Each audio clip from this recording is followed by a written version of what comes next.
अस्सलाम वालेकुम। I am Syed Hayat Raza, State Life insurance advisor. आज मैं आप लोगों को स्टेट लाइफ का एंडोमेंट प्लान बताऊंगा। जो पॉलिसी मैं आज आपको बताने वाला हूं वो है सम इंश्योर्ड 3 लाख रुपए अमाउंट। ओके, इस पॉलिसी में क्या होता है, आपको साल के 30,000 रुपये पे करने होते हैं। और ये अगर आप साल के 30,000 रुपये पे करते हैं 20 साल तक, तो आपको मिलते हैं 25 लाख रुपये।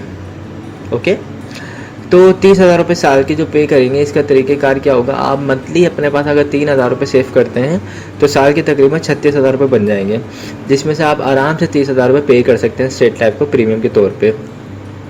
अच्छा, 30,000 रुपये जो मैंने अमाउंट बताई, ये फिक्स अमाउंट नहीं है, ये एज वाइज होते हैं। ये हो सकता है 25, 26, 27,000 भी हो सकते हैं, या फिर 30 से ऊपर भी हो सकते हैं, 32,000, 33,000 भी। ओके, तो ये जो भी एज होती है उसके मुताबिक डिपेंड करता है, उसके मुताबिक हम अमाउंट बताते हैं कितनी बनती है। ओके, इसके अलावा क्या होता है इसमें और बेनिफिट्स ये हैं, अगर आपकी पॉलिसी को 3 साल हो जाते हैं और अगर आपको लोन वगैरह चाहिए तो आप लोन भी ले सकते हैं स्टेट लाइफ से।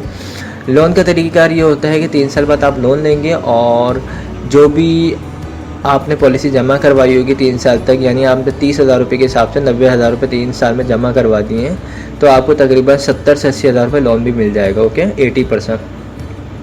मज़ीद बेनिफिट्स क्या है, अगर आपकी पॉलिसी हुई भी है, खुदा न खास्ता दौरान पॉलिसी डेथ वगैरह हो जाती है, तो फैमिली को सपोर्ट के तौर पे फौरी तौर पर जो है 5 लाख रुपए नेचुरल डेथ की मद में, और 10 लाख रुपए एक्सीडेंटली एक्सीडेंट वगैरह होता है, हादसाती तौर पे कोई डेथ होती है तो उस सूरत में 10 लाख रुपए दिए जाते हैं। और अगर पॉलिसी FIV वाली करवाई है तो 20 साल तक जब तक पॉलिसी चलती रहेगी, आपकी फैमिली को मंथली या अगर चाहे तो सालाना बेसिस पर भी एक अमाउंट पे की जा रही होती है। ओके, खैर ये जो पॉलिसी होती है इसका बेसिकली मकसद ये होता है कि आपके पैसे कहीं ना कहीं पे जमा हों, कहीं ना कहीं पे सेफ़ हों, तो उसके लिए आप ये पॉलिसी करवाते हैं। और पॉलिसी करवाने के बाद जब इसके रिटर्न आती है, इसकी अमाउंट जो भी आपको मिलती है, उससे आप जो है बच्चों को अच्छी तालीम दिलवा सकते हैं, बच्चों की शादी वगैरह करवा सकते हैं, कोई बिज़नेस आप क्रिएट कर सकते हैं, या फिर आप कहीं पे इन्वेस्टमेंट करना चाहें, कोई प्रॉपर्टी परचेज़ करना चाहें, तो इस तरह की कोई भी एक्टिविटी, इस तरह की कोई भी आप चाहें तो किसी भी चीज़ में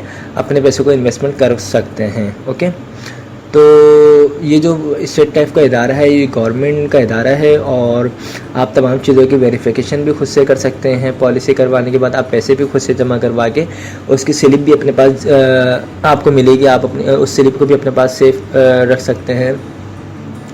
और जो भी चीज़ें क्लियर करनी हो, आप बाकायदा खुद से ऑफिस आ सकते हैं, खुद से तमाम चीज़ों को देख सकते हैं। कोई इसमें ऐसी चोरी चकारी, कोई फेक या कोई इस तरह की कोई ऐसी चीज़ें नहीं हैं। मैं जो होता हूँ वो कराची में होता हूँ, मेरा जो ऑफ़िस है वो मई शहर फैसल पर है। आप यहाँ पर आएँ, मुझसे मुलाकात करें, हम वहाँ बैठ के प्लान बनाएंगे, प्लान आपको दिखाया जाएगा, आपको जो भी प्लान चाहिए आपको वो प्लान मिल जाएगा। ये मैंने छोटी पॉलिसी बताई है 30,000 वाली। अगर आपके पास ज़्यादा पैसे हैं तो आप